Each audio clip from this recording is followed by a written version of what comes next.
না, আমি নিজে ভোট দিয়েছি এবং যতগুলি কেন্দ্র দেখার সুযোগ আমার হলো, চমৎকার পরিবেশ, শান্তিপূর্ণ পরিবেশ। কোনো প্রার্থীর অথবা কোনো দলের আধিপত্য বিস্তারের কোনো চেষ্টা নেই। ভোটাররা অবাধে আসছে, ভোট দিচ্ছে। তবে আরও ভোটার উপস্থিতি হলে আরও বেশি জমজমাট মনে হতো। তো কেন্দ্রগুলি প্রসারিত এবং ভোট দেওয়ার সুযোগ অবাধ। ভোটাররা আসছে একেবারে নির্বাধায় পছন্দের প্রার্থীকে ভোট দিয়ে যাচ্ছে। রাজনৈতিক দল এবং প্রার্থীদের এখানে কোনো আধিপত্য বিস্তারের চেষ্টা অথবা ধরেন কোনো যেটাকে বলা হয় কর্তৃত্ব প্রতিষ্ঠার চেষ্টা, এগুলো তো আর নেই। শান্তিপূর্ণ পরিবেশে ভোট হচ্ছে।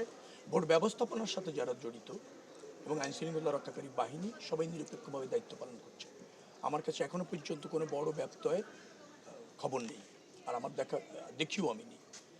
দুই একটা জায়গায় কালকে রাত্রে যেটা হয়েছে যে আমার প্রতিদ্বন্দ্বী প্রার্থী অর্থাৎ জামাত ইসলামের প্রার্থীর বেশ কিছু অনুসারীরা বিভিন্ন কেন্দ্রে ঢোকার চেষ্টা করেছে। তো কেন্দ্রে ঢোকার কোনো প্রয়োজন ছিল না, এটা হতো যে তারা না জেনেও ঢোকার চেষ্টা করতে পারে।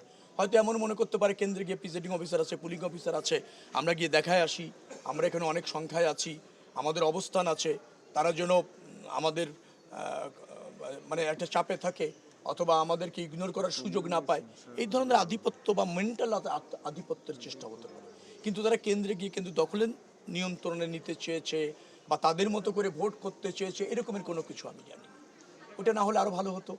আর সকালবেলা আমি যতটুকু জেনেছি দু একটা জায়গা থেকে প্রিজাইডিং অফিসার, পুলিং অফিসার দু একজন আছেন, যারা প্রাক প্রস্তুতি যেটা থাকে সেটা একটু হয়তো লেট করতে পারেন, 7:30টার মধ্যে শেষ করতে পারেননি।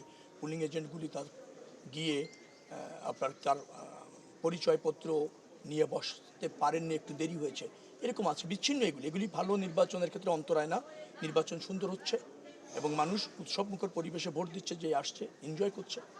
আর সবচেয়ে বড় কথা হচ্ছে জনগণ যে রায় দেবে আগামী দিনে দল এবং প্রার্থীরা যদি সেটা মেনে নিয়ে জনগণের উপর আস্থা রাখে, তাহলে বেশ একটা চমৎকার গণতন্ত্রের উত্তরণ হয়ে গেল আমাদের।